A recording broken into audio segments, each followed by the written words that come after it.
Бир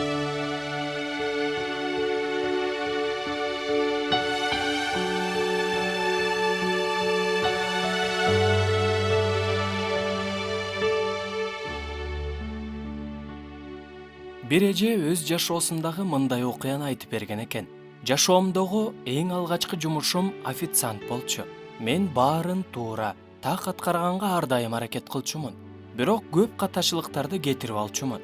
Кардарларга тамагын алып келип, суусундугун унутуп калган учурлар көп болчу эле. Ушунумдун айынан көптөр мага ачууланып калышчу. Албетте, алардын ачуусунун жөнү бар эле. Чайсыз же суусундуксуз тамак жеген оңой эмес да. Ушундай учурларда аябай уялып, өзүмдү укмуш акылсыз сезчүмүн. Эң эле жаман учур мындайча болгон. Бир кардарды тейлеп жатып, 3 жолу жаңылдым. Ал киши майыптардын коляскасында отурган киши болчу. Ошондон уламда өзүмдү андан да жаман сездим.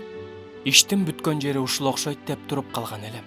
3-чү рет андан кечирим сурап жатканымда, ал киши мени мээрим менен карап, эч нерсе эмес. Бул жөн эле тамак да. Мен күтө турам деп айтты. Буга чейин эч ким мындай мамиле кылган эмес эле. Аны кучактап алгым келди. Бул учур бир өзгөртүүчү учур болду. Болгону бир нече жакшы сөз айткан эле. Ооба, мен ката кетирчүмүн. Бирок ар дайым чын жүрөктөн жакшы тейлегим келчү. Ошол сөздөрдү уккандан кийин өзүмдү анчалык жемелебей калдым. Бул адам мага ушундай мээримин төгүп жатса, мен да өзүмө жакшы мамиле кылайын дедим. Ошондон баштап көңүлү суз болуп тургандарга жок эле дегенде бир жакшы сөздү чын жүрөктөн айтууну адат кылып алдым. Кийинчерээк ал кишинин 1 жылдык эле өмүрү калганын угуп калдым эле.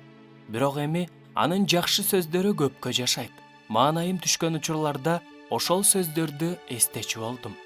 Сулаймандын акыл сөздөр китебинде акылдуу адамдын оозунан чыккан сөз ырайым.